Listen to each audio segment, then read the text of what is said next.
Akbar tetap jaga kesehatan ya Mas Akbar. Ya ampun, Mas Akbar makin ganteng sekali sih Mas Akbar. Ini kan juga semakin manis.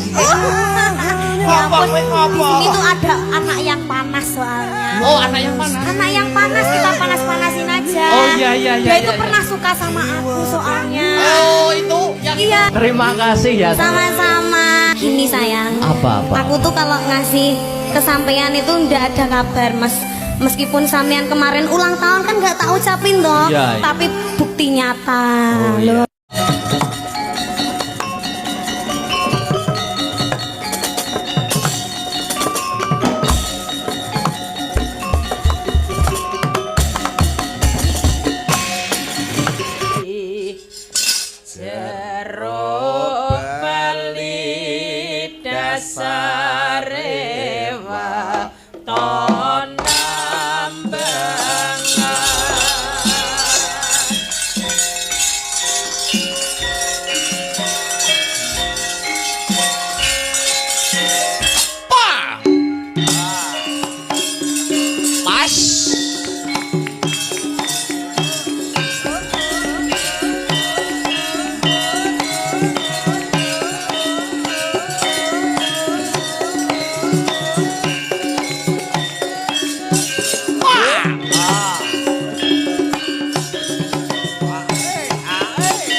Alhamdulillah wa syukurillah wala haula wala quwata illa billah.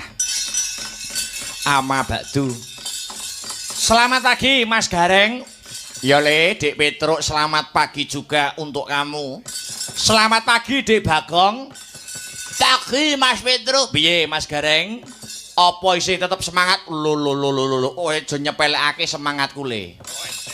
Senajan ragaku koyo ngene aku tetep semangat. Tetep semangat Le. Dek Bagong tetep semangat no. Masane apa? Sesuk ning ndi turu? Oh iya. Masane kae. Lah iya, bot-bote nampa dawuh ketiban sampur gitu. Petruk Gareng Mas Bagong nampi dawuhipun para warga masyarakat ing Sumbersana. Selain mendoakan para warga masyarakat Sumbersana doa terbaik dalam adicara niki menika bersih desa kula nggih ndonga. Semoga pertemuan yang indah seperti pada malam hari ini ora mung kandhek ana ing taun iki nanging uga bisa disambung ana ing taun-taun berikutnya. Amin amin amin ya rabbal alamin. Amin. Derek memuji pancen ya ngono. Ayo. Diniati golek dulur, diniati menghibur, fa insyaallah rezeki sing ditampa tambah berkah, tambah barokah. Amin. Pancen kaya mengkono kok, Lim. Iki mau yo isih akeh layang-layang sing dereng dipinangkani. Sik tak buka WA dulu. Ya, mbok menawa ana sing tambahan. Ha ya, Wong nggih niki wau nyuwun sesideman. Heeh, padha karo iki mau sing layang sing awake dhewe sing wis waca. Heeh. Ya wis alon-alon waton kelakon, sareh-sareh watone pikoleh, gremet-gremet watone slamet. Menawi wonten tetembangan ingkang dereng saged kula aturaken wonten ing dalu sakmangke, kula nyuwun lumunturing Syekh Samudra Pangaksami. Heeh. Upama dituruti kabeh ya bare ya esuk nganti padang tenan ya, Le. Heeh. Ning wayang menika nak winates Mas Gareng, ya to. Mula pun ditata wit riyin. Wayang kuwi wiwite bubar salat Isya nganti tekan sadurunge adzan subuh. Oh ngono senadyan kuwi hiburan ning kudu tetep eling karo agamane. Sing muslim ya kudu tetep nindakake kewajibane salat 5 wektu aja nganti tinggalke. Pancen kapranyata Mas Gareng. Dadi wis pancen diatur kaya mangkono. Heeh. Sing baku godhong tela wae bisa gawe lega, kenapa awake dhewe menungso sesamaning manungsa ora bisa gawe lega. Sowan komplit ngabyantara kanca-kanca. Astabrata, asung panggonta berataning kautaman. Wah. Ayam. Para mbak-mbak kang sarta adik-adik waranggana komplit ora komplit dikomplit-komplitke. Wong ngono. Nek cara lawas biyen mengenalkan ibu-ibu, mbak-mbak, adik-adik waranggana kuwi ana season goro-goro nek cara lawas biyen. Wong ngono. Dadi ben penasaran. Oh, iki jenenge sapa to cah kuwi? Omahe ngendi to cah kuwi? Ngono kuwi. Umur-umurane pira to cah kuwi? Ngono kuwi. Lah ngono ayo apa lagi perdana ya Mas. Ayo dadi ada pepatah mengatakan tak kenal maka tak ambung, tak sayang ayo. Sayang ora kudu ngambung. Ora kudu ya, ora kudu. Mesti kok sapa-sapa kok disayang Mas aku. Yo dikenale siji mbaka siji. Wiwit ingkang saking jejer kula menika. Waduh luar biasa. Sinden kok katon cilik Kurawaking. Iya. Cilik Kurawaking nganu sinome ting plinting. Iya. Menika Awewangi gitu. Retno sapa? Nama lengkape Nduk? Retno sapa? Dumilah. Sapa? Retno Dewi Setiawati. Weh. Retno Dewi Setiawati. Niku sing paring nama sak pengertosan paduka jeneng ndika menika bapak napa ibu? Saking almarhum Pak Haji Anom. Weh. Nami kula kalih kakake kula. Kakake sapa? Nek kamu Retno, nek kakak siapa? Sinta Arum Puspitasari.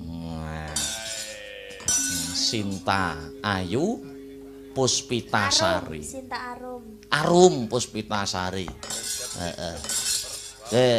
Apik-apik ya jenenge nek paringane seniman iki mesti apik ya. Ngono kaya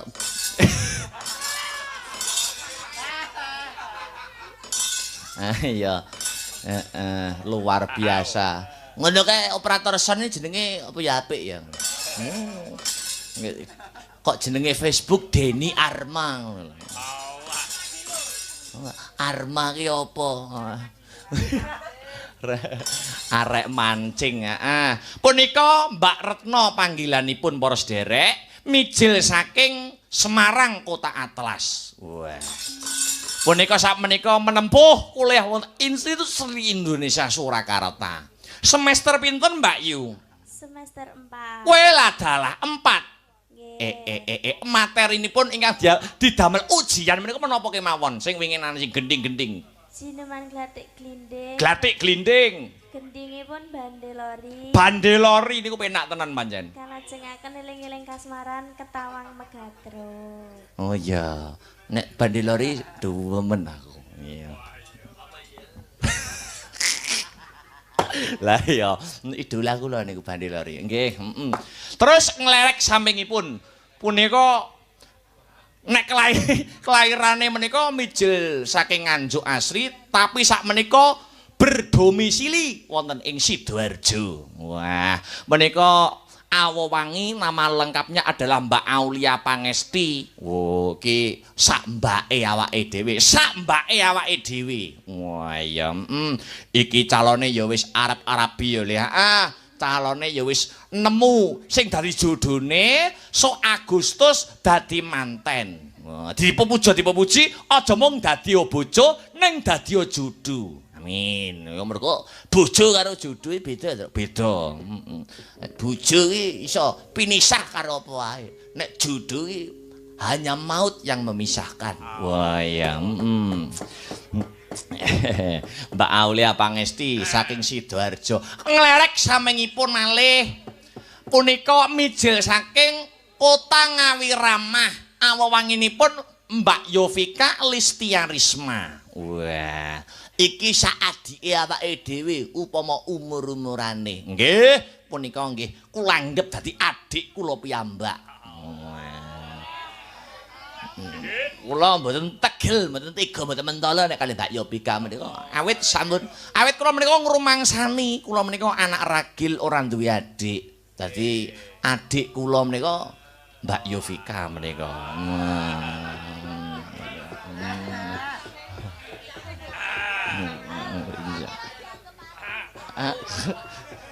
Retno lho.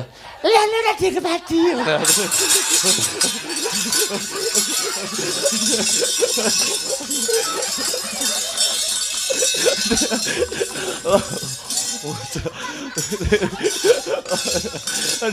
Romaksaku.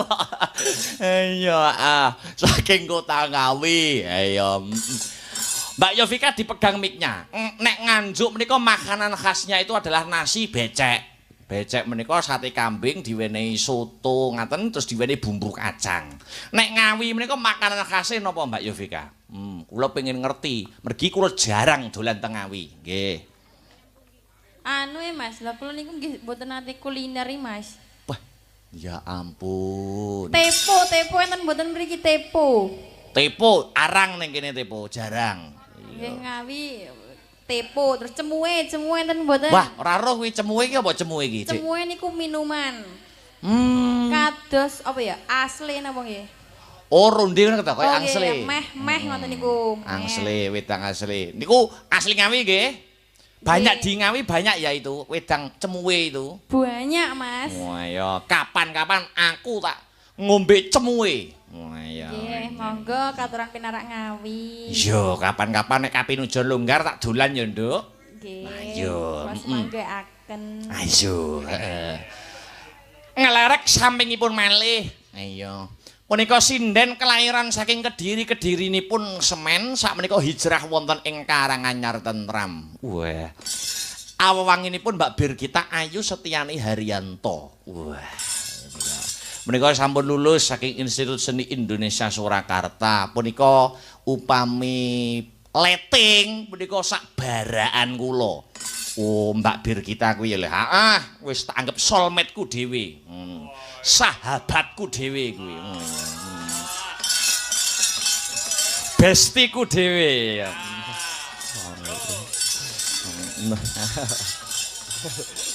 Terus nglerek sambi kowe. Ayo. Punika Mbak Deni Denko. Wah, niki sinden ingkang dados napa nggih pionirnya Kabupaten Nganjuk. Mbak Deni Denko. Anu ta Le, jenenge kok padha karo sing operator sound, padha denine. Mergo di mana ada Mbak Deni Denko, di situ ada Deni Arma. Gitu. Piye setelane sound menurutmu malam ini piye? Gak penak, Mas. Lagi garai kamu puas yo angel kok. Gak penak soalnya dhewe jenggereng, Mas. Penak enek dhewe nek nyetel son karo gletak. Gletak, Den. Gletak. Gletak. Gletak kok. Gletak ora? Gletak ben penak. Lek muter ngono ki karo gletak. Nggih. Niku anu kok pinter, strateginya pinter itu. Pintere piye, Mas? Lho, upama ya enek kanca-kanca sing rumangsa ornamen gamelane kurang banter. Oh. Mas, banter nih. Siap. Ngene iki gur ngene iki ya. Mlunter ini sing obah gur tangane tok. Sing obah gur tangane tok, dadi pelintirane ora obah. Wis ngene tok.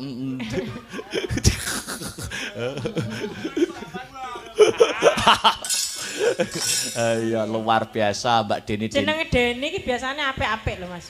Deni Cak Nan ke ya apik. Oh terkenal. Sampeyan dadi sinden kondang. Lha iki kondang ta operator kondang? Lah ya, kondang krong. Kondang krong.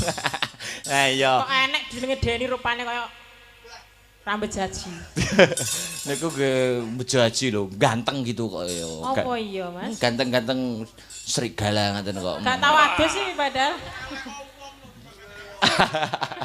Lho niku nek adus malah setelane son malah ndak penak, Mbak Den. Oh, ngoten. Nggih, jimate nyetel son penak niku mboten adus. Dadi umpama tanggapan seminggu seminggu tuh full tanggapan.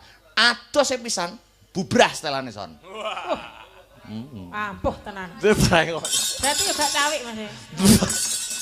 Kan garing nak yo ngelendek dhewe, ayo. Nggih. Terakhir. Mas, nek Mbak Birgita niku bestine sampeyan, Mbak Yopika apa nih sampeyan? Adik. Adike. Lah nek aku apa nih sampeyan, Mas? Sampeyan mereka mama kula.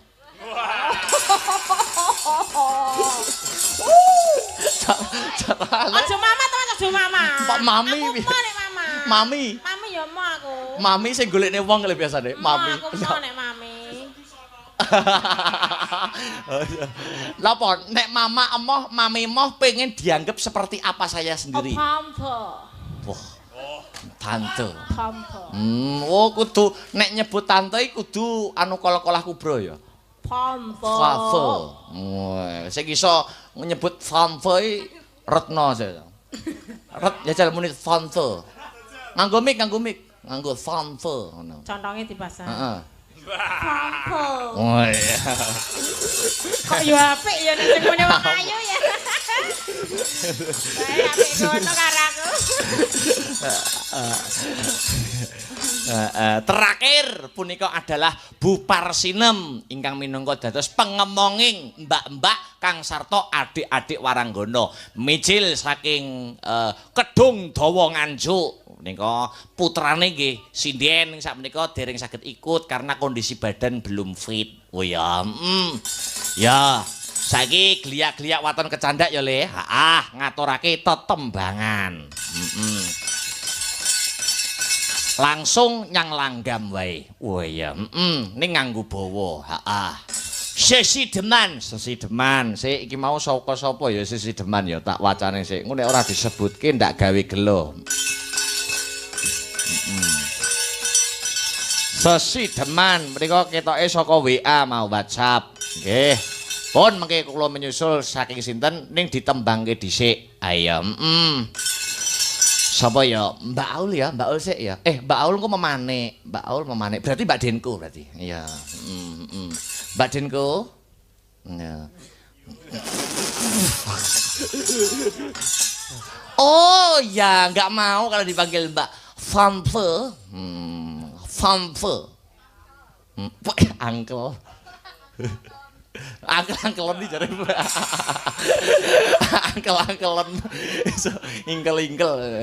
Anu Bu, kok Bu, Mbak Tante Famfe. Ya. Famfe, du Famfe sih deman. Aku ora pati iso. Oh. Sesi deman. Heeh, nggo bukaan. Jenengan bawane pisan. Heeh, jenengan bawane pisan engko langgame jumeneng. Aku bawa sambil duduk. Bawa sambil duduk. Enggak dibawani iku Mas Hero. Heeh, panjenengan mawon, mengki Mas Heru bar niki. Heeh. Lah pilo. Oh, tugasnya ngopyak wong akeh. Job desk, job desk. Ya mangga Mbak lan mawon. Wiwitane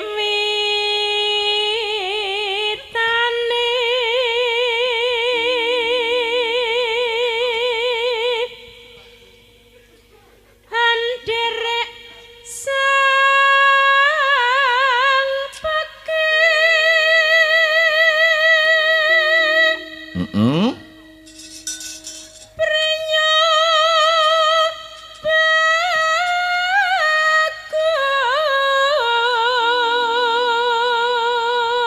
bagus kang ngolah budaya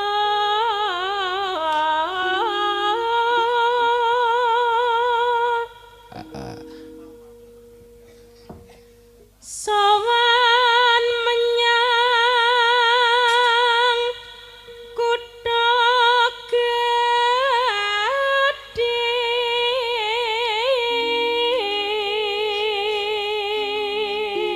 Ewadene niki malem Senin. Kok ya jam 2 luwih wisaning kaya penontone isih kepareng lenggah. Ya sesuk ora nyambut gawe katen kula. Prei Mas esuk.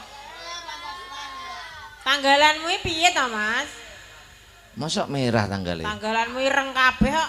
Oh, merah. Merah niku ora kena diliwati. Apa iku? Maksudnya nggak boleh masuk. Masuk sekolah kan berarti abang kan prei. Gak boleh masuk, merah. Iya. Aku kok olah-olah to. Iya. Ya. Terus. Bendera Askayung-yung selendang kuning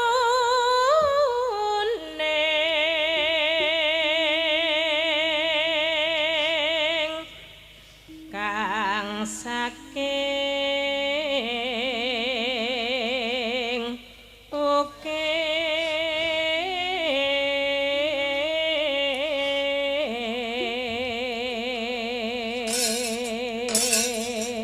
Ternyata besok tanggal merah hari lahir Pancasila. Oh ya. Kok gak podo karo sing ndek iki, Mas? Loh. Maksudnya piye? Sampean munine ndek iki ora hari lahir Pancasila ngono iki. Lah apa? Hari apa ya? Oh mau to limbukan to. Ndek iki kok masuk. Oh ndek iki. Ya ndek iki barang aku ngomong ya. Tanggal 1 sesuk ngono. Ramas kabeh.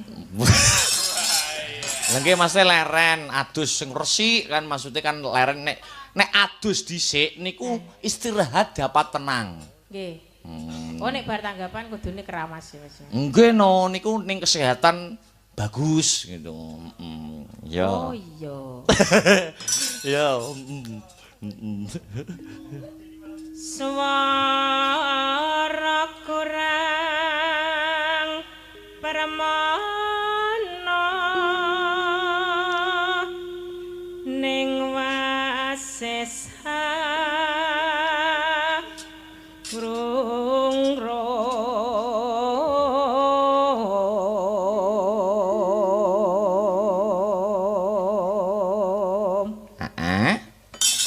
kang rom marang bendara Tiah Sulistya pijer ngincangake halis.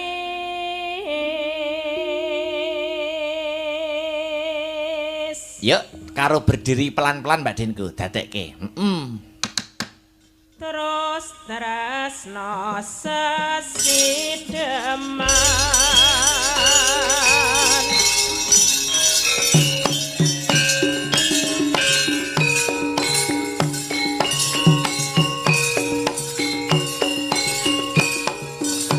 Ayo yo.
Kula aturaken dumateng para pamirsa budaya ingkang taksih lenggah berkah barokah dalang akbar wonten ing lokasi. Mugi saged karenan ing penggalih. Iya, Yuk lanjut Mbak Den. Heeh. Urip ana kutha gedhe kowe tak tukokne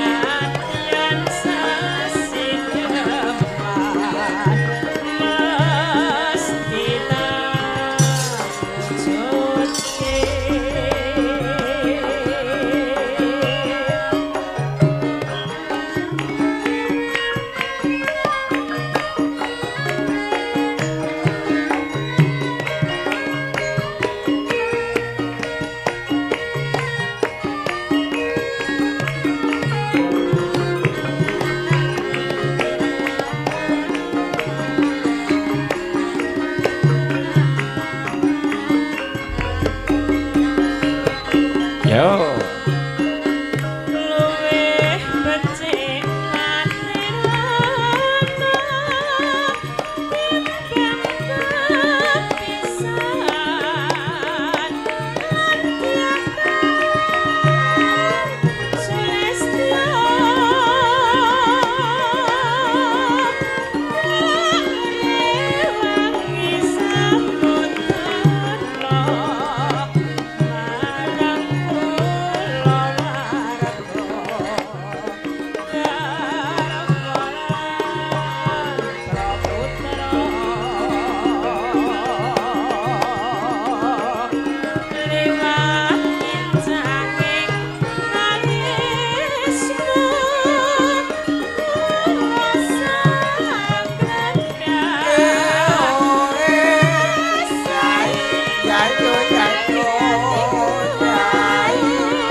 Jas. Telaske, Mbak.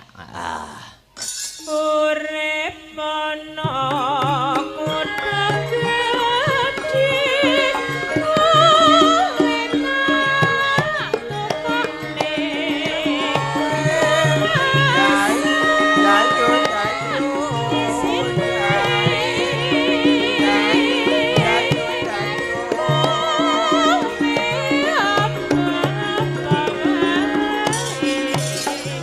Yo.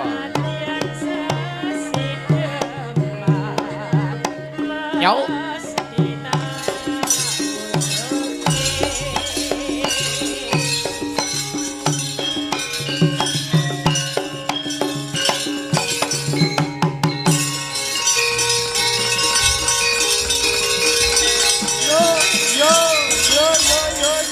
Matur nuwun.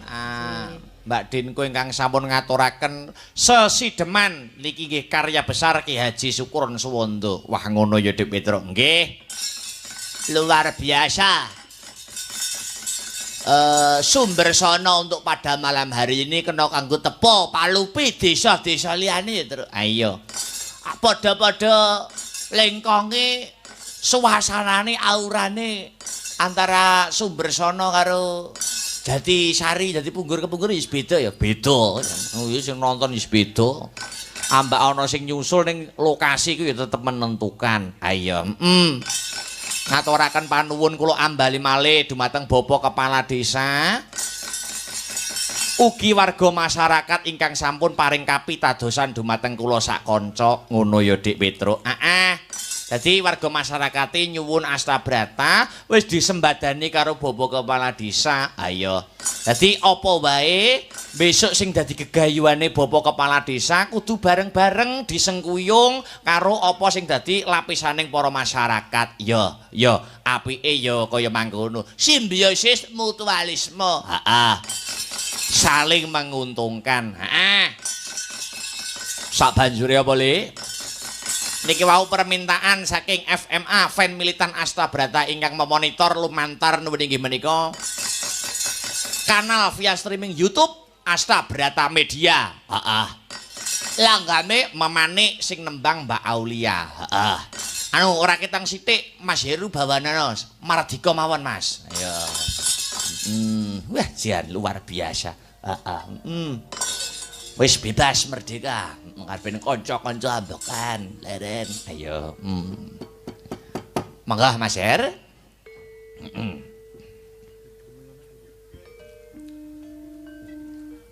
Wos koncatan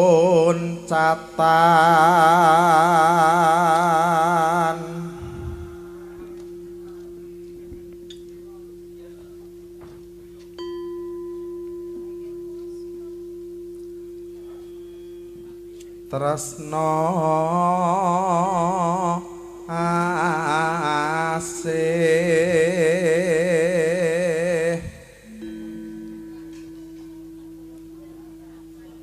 tanpa welas sirani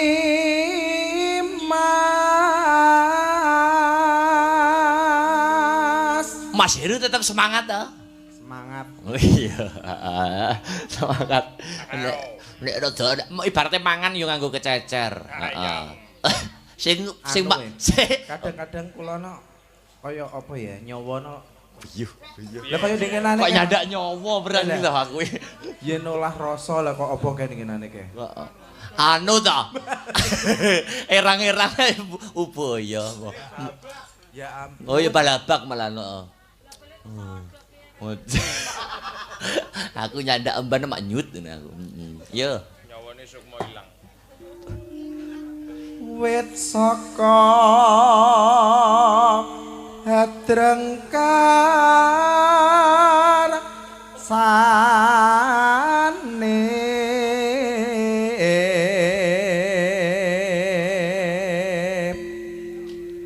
tega marang samu barang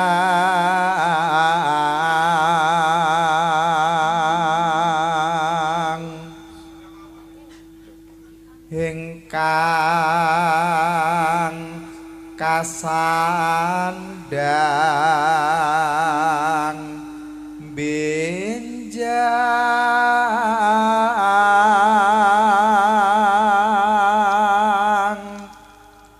muga padha manggih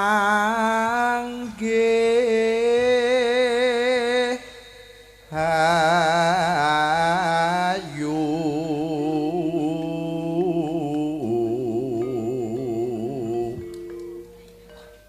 yuwana salami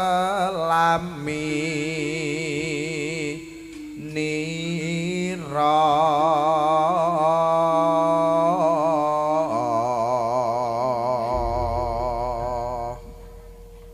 Ya, Mbak Aul. Nggih. Buka celuk langsung karo berdiri pelan-pelan ya. Nggih. Mangga. Mong sliramu kang dadi mani ing kalbu pindha retna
kono bergoyang. Ayo yo.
Matur nuwun, Mbak Aulia sampun ngaturaken memanik permintaan dari Bunda Angel ya. FMA Fan Militan Astabrata ingkang memonitor wonten ing Hong Kong. Ngono memanik karya Ki Sun Gondrong saking Tulungagung. Ya, dibacutke ya Le, bacutne Mas Gareng. Heeh. Anu sih, Mbak Retno. Jumeneng Mbak Retno. Heeh. Sepote cah. Coba kaya ngapa sepote? Heeh. Monggo, Mbak.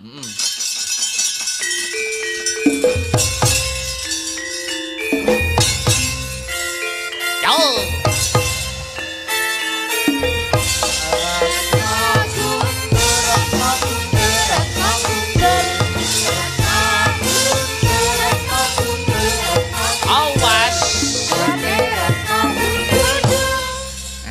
Selamat pagi. Selamat pagi. Ayo. Saiki aku kepengin Mbak Retno sing anu. Apa? Sing musik-musik apa Mbak Retno? Musik. Wis bebas merdeka, tak pasrahne panjenengan Mbak Retno sapa mau? Retno Dewi. Ayo. Sumanding aja. Napa? Sumanding. Oh iya semanding ki mau ana pamundutan semanding. Heeh. Ya. Coba kaya ngapa? Heeh. Langsung Mas Tris, sumanding sesarengan Mbak Retno Dewi saking Semarang, Kota Atlas. Ya, Ayo, dadekke Mas Tris. Terakhir permintaan dari Pak Oka Wibowo. Harus wajib dipinangkani ya kuwi apa mang tatu kita ya. Mbak Bir kita karo Mbak Yovika. Yo, jumeneng bareng yo. Seperti Mbak Bir kita kali Mbak Yovika. Nah.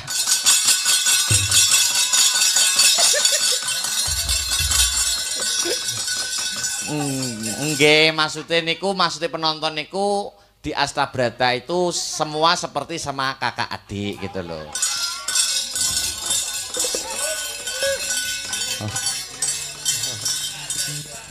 Ayo.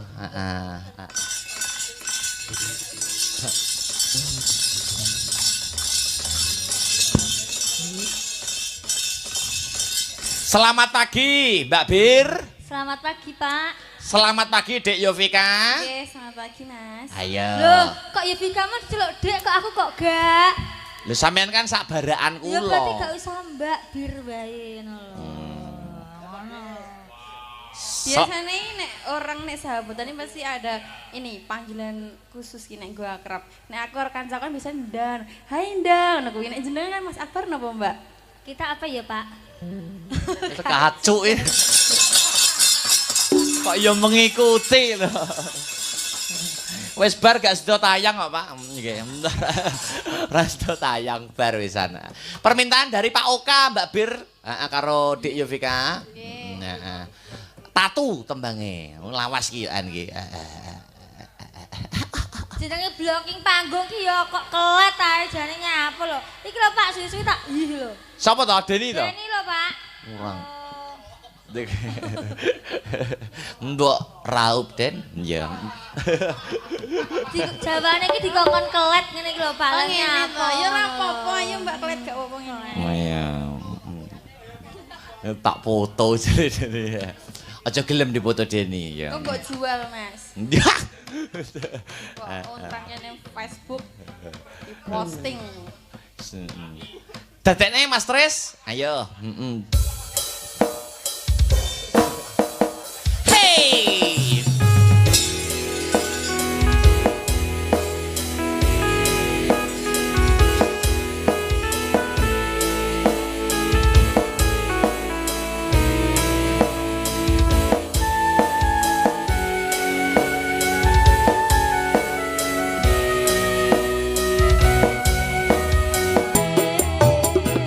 Oke. Ya, tarik.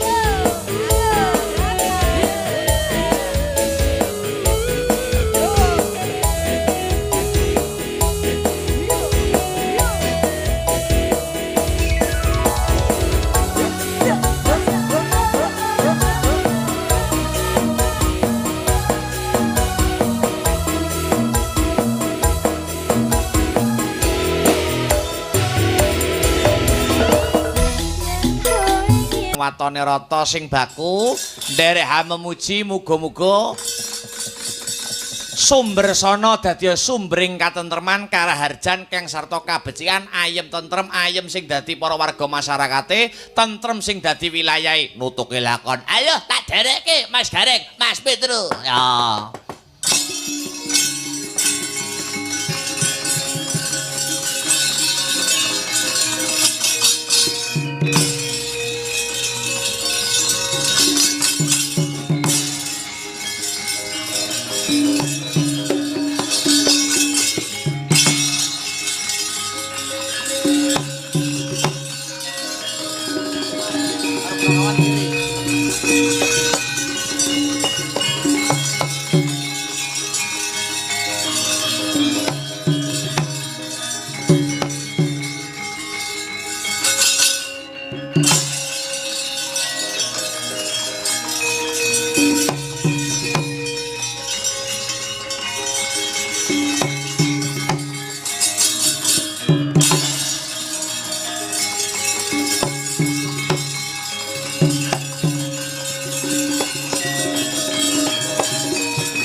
Hilayana mati-mati rohametri lasa ong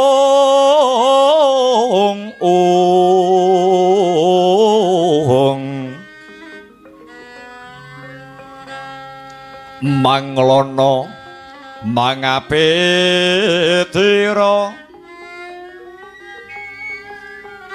ong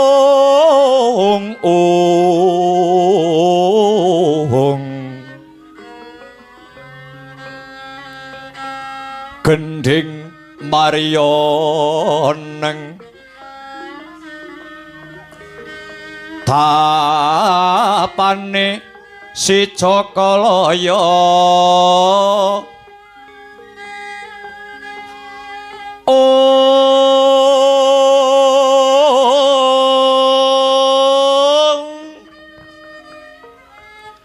lir dadit ya mantra kini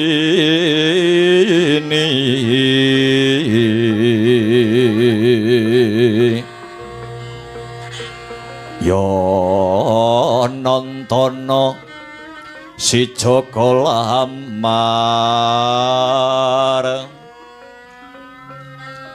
Mbok Sri Gading melati sorgemu